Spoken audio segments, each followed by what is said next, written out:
Bonjour tout le monde, nous sommes le lundi 1er novembre, pas de répit chez nous. Les marchés sont ouverts, donc nous sommes sur le pont et des marchés qui sont en nette hausse ce matin.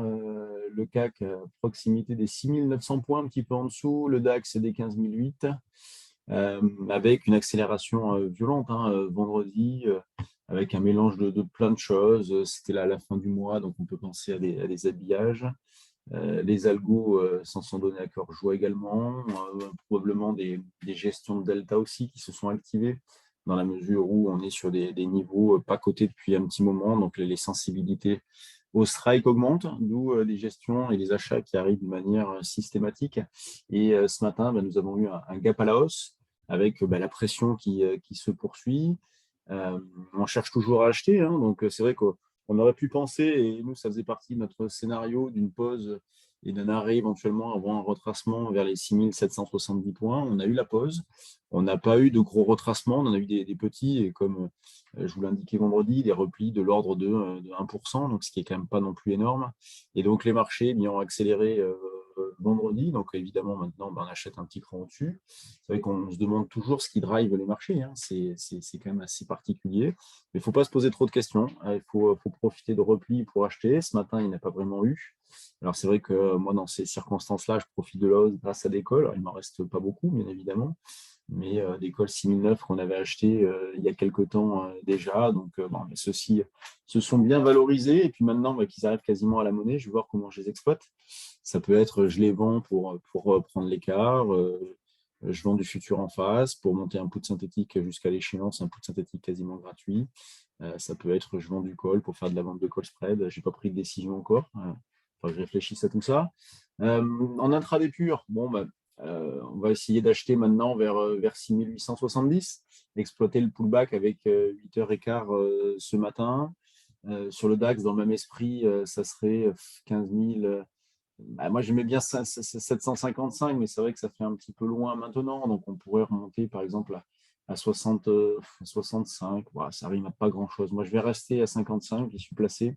Je vais le laisser pour l'instant. Et sur le DAX, et quand on prend un petit peu de recul, on va prendre plus de recul. On a une grosse zone de résistance autour des 15 008. Et c'est sûr que si on franchit les 15 008, ce qu'on est en passe de faire, il n'y a pas grand-chose ensuite au-dessus, jusqu'au quasiment 16 000.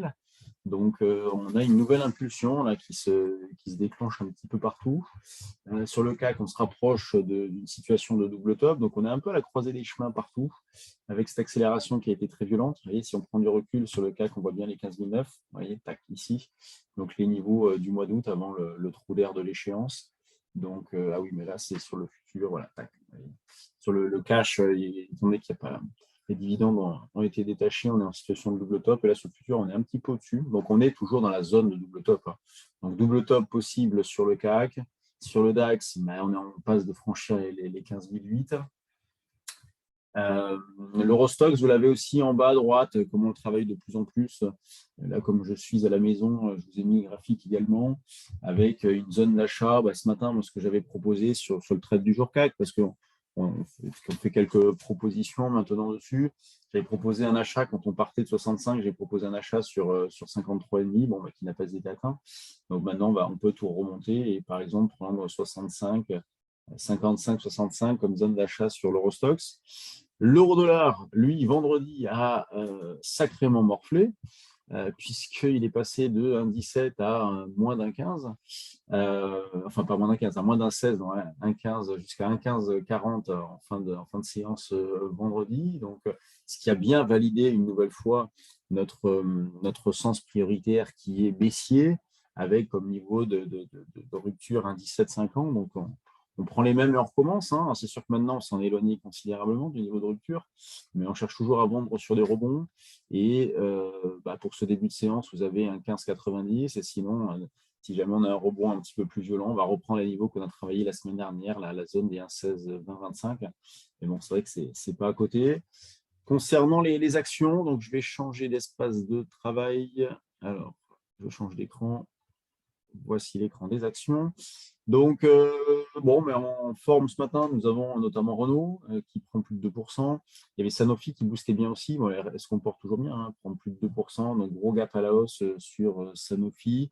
Les bancaires, plutôt pas mal. Vous les avez en surbrillance jaune ici. BNP en tête, hein, à 90, qui déclenche une impulsion haussière.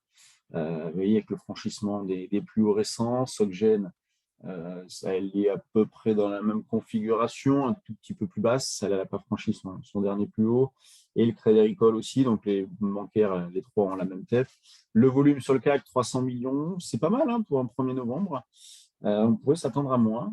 300 millions, c'est pas mal. Et les grosses pondérations, vous avez LVMH, un petit peu à la traîne, bon, en hausse quand même de 0,6%. Total à l'équilibre. Air Liquide en léger repli.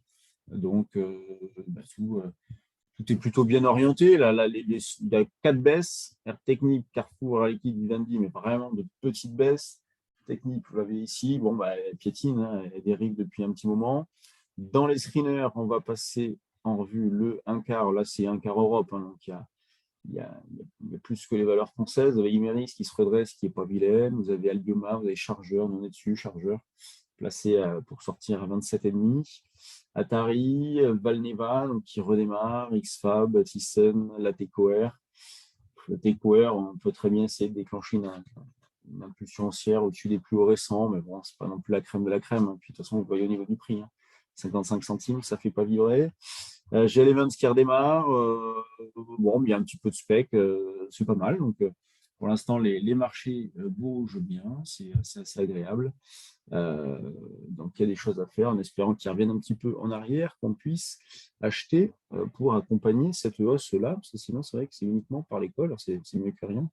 Mais bon, espérons que les marchés gardent un certain dynamisme. Cette semaine, qu'est-ce que nous avons de prévu? Pour ceux qui ont des questions sur l'utilisation du logiciel ProRealTime, on fait une présentation, démonstration dans la semaine, c'est sur inscription.